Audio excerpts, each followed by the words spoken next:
ذكر عرش الله تبارك وتعالى في القرآن في أكثر من 20 موضعا، ووصف الله تبارك وتعالى عرشه فقال: ذو العرش المجيد، رب العرش الكريم، رب العرش العظيم. هذا الكلام لم يعجب معمم الشيعة، فخرجوا علينا بكفر جديد زاعمين أنهم هم من يخلقون عرش الله. المعممين في الحسينية يقولون أن هذه المجالس الحسينية تصنع عرشا لله. نعوذ بالله من هذا الكفر. الحسين يصنع هذه القلوب، هاي مجالسكم تصنع هذه القلوب. المجالس الحسينية تصنع عرشا لله عز وجل. المجالس الحسينية تصنع عرشا لله عز وجل.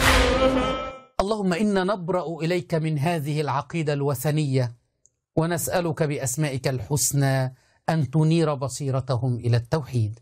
عمائم مزيفة.